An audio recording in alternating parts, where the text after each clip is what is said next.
നമസ്കാരം. കള്ളനെ നമ്പിയാലും കുള്ളനെ നമ്പരുത്. ഇത് നമ്മുടെ പഴയ ആളുകൾ പ്രത്യേകം പറഞ്ഞൊരു കാര്യമാണ്. ഇവിടെ ഞാൻ ഈ കാര്യം ഒരിക്കൽ കൂടെ എടുത്തു പറയുന്നത് ആരെയും മോശക്കാരനാക്കുന്നതിന് വേണ്ടിയല്ല. ചില ആളുകൾ ആരെങ്കിലും എന്തെങ്കിലുമൊക്കെ പറയുന്നത് കേട്ടാൽ, സമൂഹ മാധ്യമങ്ങളിൽ വന്നിരുന്ന് ചില കാര്യങ്ങളിലൊക്കെ ഇടപെടുന്നത് കണ്ടാൽ അവർ വളരെ ഡീസന്റ് ആണ് എന്നങ്ങ് കരുതി അവർക്ക് പിന്തുണ വാരിക്കോരി അങ്ങ് കൊടുക്കും. അവരെന്താവശ്യപ്പെട്ടോ അതൊക്കെ ചെയ്തു കൊടുക്കും. പിന്നീട് കാര്യങ്ങളൊക്കെ നടന്നു കഴിഞ്ഞാൽ ഈ സമൂഹ മാധ്യമങ്ങളിൽ വന്നിരുന്ന് പ്രസംഗിച്ചിരുന്ന ആളുകൾ, സുവിശേഷം പറഞ്ഞിരുന്ന ആളുകളൊക്കെ ഇവരുടെ തനി നിറം അങ്ങ് കാണിക്കും. അപ്പോൾ പിന്നെ എല്ലാവരും ചേർന്ന് അയാളെ മെക്കിട്ട് കയറും. അത്തരത്തിലൊരു സംഭവം കണ്ടപ്പോൾ ഈ ആളുകൾ ചെന്ന് വീഴുന്നത് ഒഴിവാക്കുന്നതിന് വേണ്ടിയാണ് ഞാൻ ഈ ഒരു പ്രയോഗം ഒരിക്കൽ കൂടെ ഇവിടെ പറഞ്ഞത്. സോഷ്യൽ മീഡിയയിൽ മുസ്ലിം പക്ഷത്തു നിന്നുകൊണ്ട് സംസാരിച്ചിരുന്ന ഒരു ഇതര മതവിഭാഗത്തിൽപ്പെട്ട വ്യക്തിയാണ് ബിനോജ് നായർ എന്ന് പറയുന്ന വ്യക്തി. അദ്ദേഹം എപ്പോഴും ഇവിടെ സംഘപരിവാർ സംഘടനകൾക്കെതിരെ, അതുപോലെ തന്നെ അന്താരാഷ്ട്ര വിഷയങ്ങളൊക്കെ എടുത്താൽ ഇറാനോടൊപ്പം, ഗസയ്ക്കൊപ്പം, ഫലസ്തീനൊപ്പം ഒക്കെ ശക്തമായി നിലയുറപ്പിച്ച, അല്ലെങ്കിൽ അങ്ങനെ സമൂഹ മാധ്യമങ്ങളിൽ സുവിശേഷം പറഞ്ഞിരുന്ന, പ്രസംഗം നടത്തിയിരുന്ന ഒരു വ്യക്തിയാണ്. ഇപ്പോൾ അദ്ദേഹം നിലപാട് മാറ്റി ഇപ്പോൾ പക്ക സംഘപരിവാറുകാരൻ എന്ന് പറഞ്ഞാൽ അതിനേക്കാളൊക്കെ അപ്പുറത്ത് അദ്ദേഹം എത്തി നിൽക്കുകയാണ്. ചില ആളുകൾ ഇപ്പോൾ അദ്ദേഹത്തെ മെക്കിട്ട് കയറുന്നുണ്ട്. അദ്ദേഹം സംഘിയാണ്, വിശ്വസിച്ചു പോയി എന്നൊക്കെ പറഞ്ഞ് പലരും സമൂഹ മാധ്യമങ്ങളിൽ പല പ്രതികരണങ്ങളും രേഖപ്പെടുത്തുന്നുണ്ട്. ഇവിടെയാണ് ഈ കാർന്നന്മാർ പറഞ്ഞ, പഴയ ആളുകൾ പറഞ്ഞ കാര്യങ്ങൾ ഞാൻ ഒരിക്കൽ കൂടെ ഓർമ്മിപ്പിച്ചത്. അതായത് കള്ളനെ നമ്പിയാലും കുള്ളനെ നമ്പരുത് എന്നാണ് പഴയ ആളുകൾ പറഞ്ഞത്. ചില ആളുകളെ നമ്പിയാൽ നല്ല പണി കിട്ടും. അത്തരത്തിലുള്ള പണി കിട്ടാതിരിക്കുന്നതിന് വേണ്ടിയാണ് പഴയ ആളുകൾ ഈ ഒരു കാര്യം വളരെ പ്രത്യേകം എടുത്തു പറഞ്ഞത്. എന്തായാലും അത്തരമൊരു അവസ്ഥ അതിപ്പോഴുണ്ടായിരിക്കുന്നു. സമൂഹ മാധ്യമങ്ങളിൽ സുവിശേഷം പറഞ്ഞിരുന്ന പല ആളുകളും അവരുടെ തനി ഗുണം കാണിച്ച ഒരു സാഹചര്യമാണിപ്പോൾ. ഫിലിപ്പ് മമ്പാട് വല്ലാതെ മോട്ടിവേഷൻ പ്രസംഗങ്ങളൊക്കെ നടത്തിയിരുന്ന ഒരു വ്യക്തിയാണ്. അത്തരത്തിലുള്ള സ്പീച്ചുകൾ നടത്തിയിരുന്ന വ്യക്തിയാണ്. എന്താണ് ഫിലിപ്പ് മമ്പാട് എന്ന കാര്യം ഏതാനും ദിവസങ്ങൾക്ക് മുമ്പാണ് നമ്മൾ അറിഞ്ഞത്. അതുപോലെ തന്നെ ബിനോജ് നായർ എന്താണ് എന്നുള്ളത് ബിനോജ് നായർ തന്നെ തെളിയിച്ചു.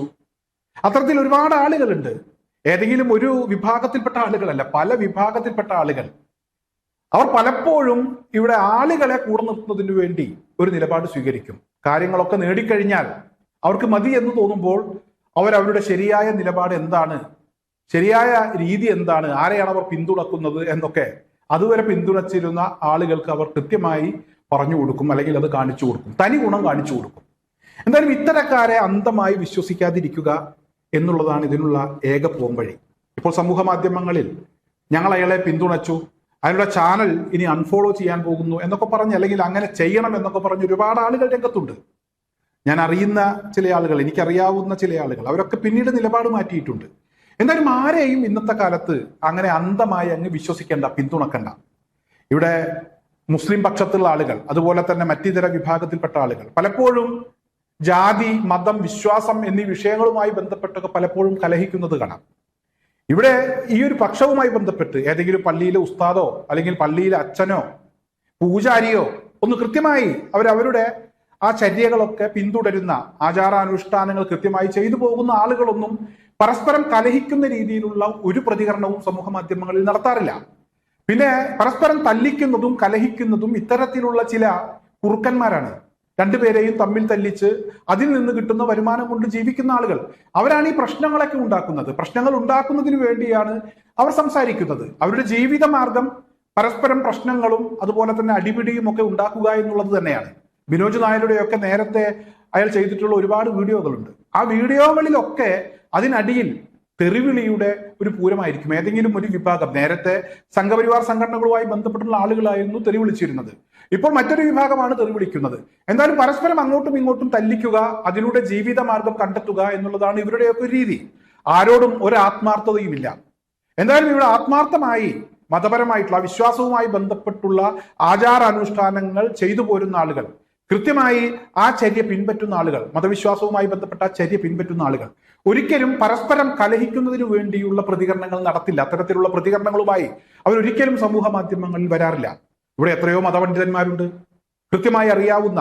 അവരൊരിക്കലും മറ്റൊരു മതത്തെയോ മതവിശ്വാസത്തെയോ അല്ലെങ്കിൽ അറിയാതെ അവരുടെ ഭാഗത്തു നിന്ന് പറ്റുന്ന വിവരക്കേടുകളെയോ അവർ എടുത്തു കാണിക്കാറില്ല. അങ്ങനെ എടുത്തു കാണിച്ച് അതിന്റെ പേരിൽ ഒരു കലഹം ഉണ്ടാക്കാൻ അവർ ശ്രമിക്കാറില്ല. മാന്യമായ രീതിയിലുള്ള പ്രതികരണങ്ങളാണ് അവരൊക്കെ പലപ്പോഴും നടത്താറുള്ളത്. എന്നാൽ ഈ വിനോദ് നായരൊക്കെ പലപ്പോഴും സമൂഹ മാധ്യമങ്ങളിൽ അദ്ദേഹം ഇടുന്ന കമന്റുകളൊക്കെ എന്റെ ശ്രദ്ധയിൽപ്പെട്ടിട്ടുണ്ട്. ആരോടാണെങ്കിലും പറയാൻ പാടില്ലാത്ത ഭാഷയായിരുന്നു വിനോദ് നായരൊക്കെ പലപ്പോഴും സമൂഹ മാധ്യമങ്ങളിൽ ഉപയോഗിച്ചിരുന്നത്. പ്രത്യേകിച്ച് അഡ്വക്കേറ്റ് ബി ഗോപാലകൃഷ്ണൻ, അദ്ദേഹം ഒരു BJP നേതാവാണ്. അദ്ദേഹത്തിന്റെ ഒരു പ്രതികരണവുമായി ബന്ധപ്പെട്ട് അതിന് വിനോദ് നായർ കൊടുത്ത ഒരു മറുപടിയുണ്ട്, വളരെ മോശപ്പെട്ട ഒരു മറുപടിയാണ്. അത്തരത്തിൽ ചിന്തിക്കുന്ന ആളുകൾ, അത്തരത്തിൽ പ്രതികരിക്കുന്ന ആളുകൾ, അവർ പൊതുവെ അവരുടെ മനസ്സ് മോശമായിരിക്കും എന്നുള്ളതിന്റെ കൃത്യമായ ഒരു ഉദാഹരണമാണ് നമുക്കിപ്പോൾ കാണാൻ കഴിയുന്നത്. അതായത് വിനോദ് നായരുടെയൊക്കെ നിലപാട് മാറ്റം. എന്തായാലും ഇത്തരക്കാരെ അന്ധമായി വിശ്വസിക്കാതിരിക്കുക, കള്ളനെ നമ്പിയാലും കുള്ളനെ നമ്പാതിരിക്കുക. പഴയ ആളുകൾ പറഞ്ഞത് അത് വളരെ കൃത്യമാണ്. പഴഞ്ചൊല്ലിൽ പതിരില്ല എന്നിനിയെങ്കിലും എല്ലാവരും മനസ്സിലാക്കണമെന്ന് മാത്രമാണ് എനിക്ക് ഈ ഒരു അവസരത്തിൽ അഭ്യർത്ഥിക്കാനുള്ളത്.